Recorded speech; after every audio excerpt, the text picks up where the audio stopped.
Good morning बच्चों। आज हम कक्षा 9 गणित की क्लास में पढ़ेंगे बहुपद के अंतर्गत प्रश्नावली 2.5। 2.5 के अंतर्गत प्रश्न नंबर 5 आपका जो है उसको विस्तार से समझाएंगे।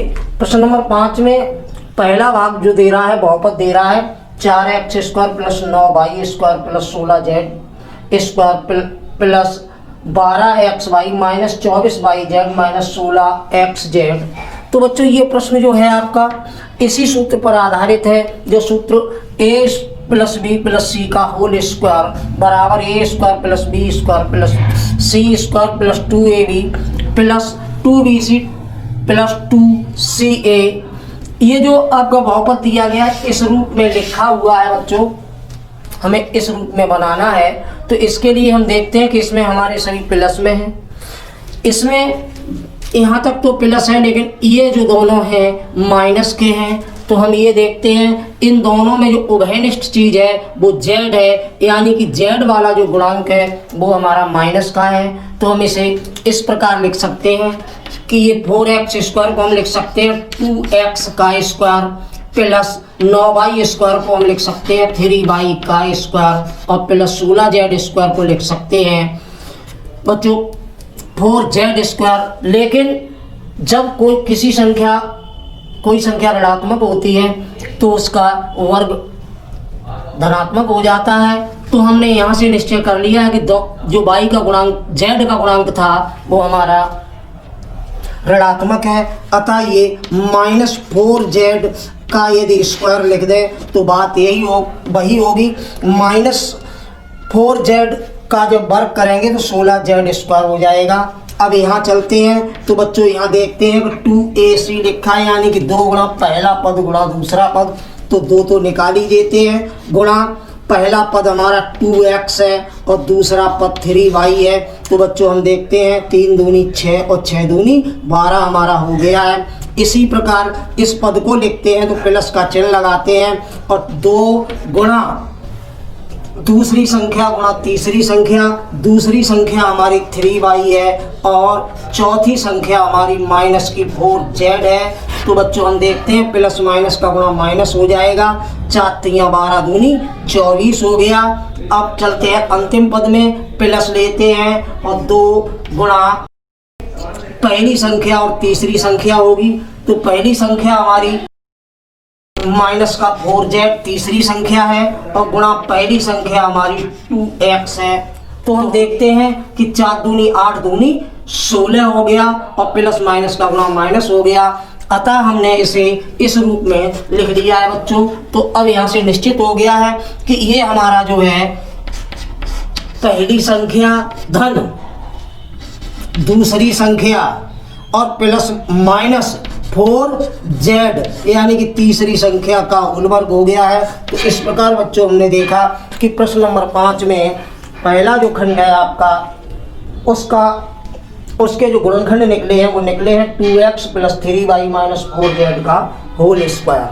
बच्चों इसी प्रकार आपका सेकंड है। तो बच्चों बात करते हैं प्रश्न नंबर 2 में सेकंड भाग की, जिसमें आपका बहुपद दे रहा है 2x² plus y² plus 8z² और माइनस 2√2xy प्लस 4√2yz और माइनस का 8xz।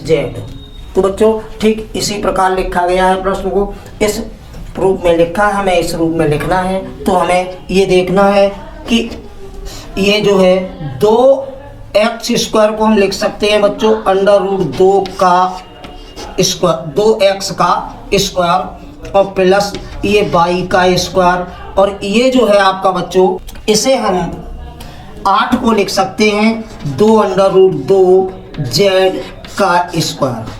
बच्चों 2√2 का जब वर्ग करेंगे तो 8 आएगा।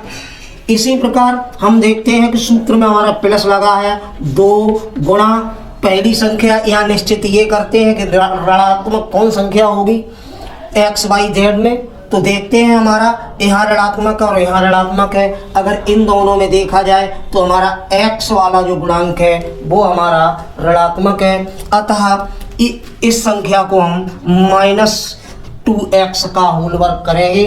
तो जब होल वर्ग होगा तो ये संख्या ऋणात्मक हो जाएगी। अब यहाँ पर 2 गुणा माइनस √2 पहली संख्या, √2x माइनस की पहली संख्या हो गई और गुणा दूसरी संख्या। तो हम देखते हैं ये प्लस माइनस का गुणा माइनस हो गया, 2 √2xy हो गया, प्लस 2 गुणा दूसरी संख्या और तीसरी संख्या, दूसरी संख्या y है और तीसरी संख्या हमारी 2 √2z हो गई है, प्लस चिन्ह लगाएंगे और 2 गुणा तीसरी संख्या जो हमारी 2 √2z है गुणा हमारी जो x वाला गुणांक है वो ऋणात्मक है, वो माइनस √2x हो गया। तो बच्चों तीसरा पद देखते हैं, प्लस माइनस गुणा माइनस हो जाएगा, √2 में √2 का गुणा करेंगे 2 हो जाएगा, 2 दूनी 4 दूनी 8 हो गया। अतः हमने इसका विस्तार रूप सही लिख दिया है। तो इससे स्पष्ट हो गया है बच्चों, ये हमारा जो है माइनस √2x प्लस y और प्लस 2 √2z का होल वर्ग हो गया है। तो इस प्रकार बच्चों आपने देखा कि जब कोई बहुपद अपने विस्तार रूप से लिखा होता है तो हमने उसे a + b + c के होल वर्ग के रूप में लिखने के लिए क्या प्रक्रिया की है। बच्चों बात करते हैं प्रश्न नंबर 6 की। प्रश्न नंबर 6 में कह रहा है निम्नलिखित घनों को प्रसारित रूप में लिखिए। तो बच्चों इस प्रश्न में और अगले प्रश्न में जो आपका सूत्र प्रयोग होने वाले हैं वो 2 सूत्र हैं, वो ये सूत्र हैं आपके। तो बच्चों जो प्रश्न नंबर 6 आपका है और 7 है वो इन्हीं 2 सूत्रों पर आधारित है। हमें इन सूत्रों को याद करना है कि a + b का होल क्यूब बराबर a³ + b³ + 3ab into a + b होता है। अगर एक याद हो गया तो दूसरा याद करने में कोई समस्या नहीं है। दूसरे में केवल माइनस चिन्ह आ जाते हैं और संख्याएं वही रहती हैं, जैसे कि आप देख रहे हैं a - b का होल क्यूब बराबर a³ - b³ - 3ab और इंटू a - b। पहला प्रश्न जो आपका है 6 में वो हमारा है 2x + 1 का होल क्यूब। बच्चों हमें ध्यान रखना है कि जब प्लस का है तो हमारा a + b का होल क्यूब बराबर लगेगा और जब बीच में माइनस होगा तो a - b वाला लगेगा। तो इसमें हम इसे हल करते हैं बच्चों। तो देखिए क्या होता है, जैसा कि यहाँ देखा है आपने a + b का होल क्यूब बराबर यूँ कह लीजिए कि पहली संख्या का क्यूब प्लस दूसरी संख्या का क्यूब प्लस 3 गुणा पहली संख्या गुणा दूसरी संख्या और ब्रैकेट में पहली संख्या धन दूसरी संख्या है। तो इसी प्रकार हम लिखेंगे 2x का क्यूब प्लस 1 का क्यूब प्लस 3 इंटू पहली संख्या और इंटू दूसरी संख्या और ब्रैकेट में 2x + 1। तो बच्चों अब इसे 2x का क्यूब यानी 2 का क्यूब 8 हो जाएगा, x का क्यूब x³ हो जाएगा प्लस 1 का क्यूब 1 और प्लस ये 3 दूनी 6x हो जाएगा और इंटू 2x + 1। बच्चों आप चाहो तो यहीं छोड़ सकते हो, यदि आपके पास समय है तो इसे एक पद को और बढ़ा देंगे, यही हो जाएगा 8x³ + 1 प्लस इस 6 का अंदर गुणा हो जाएगा, ब्रैकेट हट जाएगा तो ये 6 दूनी 12x² प्लस 6x। तो बच्चों इस प्रकार आपका ये आंसर आ गया है। तो बच्चों बात करते हैं प्रश्न नंबर 6 में सेकंड भाग की। फर्स्ट भाग में देखा था आपने प्लस का चिन्ह लगा हुआ है, सेकंड भाग में माइनस का चिन्ह लगा हुआ है, अतः इसमें a - b का होल क्यूब वाला सूत्र लगेगा।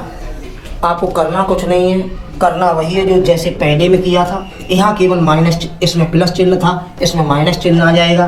तो बच्चों हम लिखते हैं a - b का होल क्यूब बराबर होता है पहली संख्या का क्यूब माइनस दूसरी संख्या का क्यूब और -3 इंटू पहली संख्या गुणा दूसरी संख्या और ब्रैकेट में पहली संख्या माइनस दूसरी संख्या। तो बच्चों इसे खोलते हैं तो 2a का क्यूब बराबर हो जाएगा 8a³ और -3 का क्यूब 27 और b का क्यूब b³ माइनस यहाँ चलते हैं बच्चों 3 दूनी 6 और 6 तियाँ 18ab और बराबर 2a - 3b।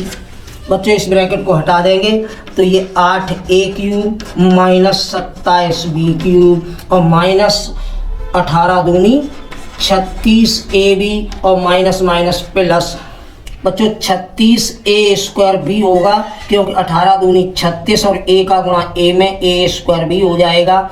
आगे चलते हैं तो माइनस माइनस प्लस हो जाएगा और 18 तिया 54, a और b का गुणा b में होगा तो b² हो जाएगा।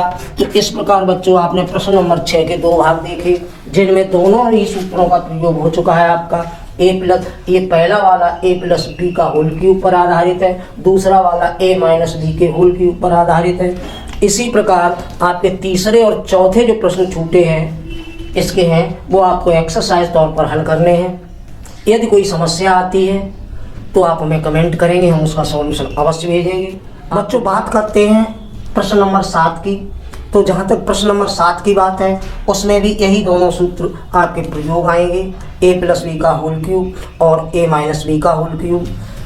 प्रश्न नंबर 7 कह रहा है कि उपयुक्त सर्व समीकरण प्रयोग करके निम्नलिखित के मान ज्ञात कीजिए, यानी कि उनको सीधे हल न करके सूत्र की सहायता से हल कीजिए। जैसे कि पहला दे रहा है आपका 99 का घन का मतलब है कि 99 में 99 का गुणा करेंगे, जो गुणनफल आए उसमें फिर 99 का गुणा करके जो भी गुणनफल आएगा वो आपका उत्तर होगा। लेकिन प्रश्न में ऐसा नहीं कहा गया है। प्रश्न में कहा गया है कि उपयुक्त सर्व समीकरण का प्रयोग करते हुए हमें इसका मान ज्ञात करना है।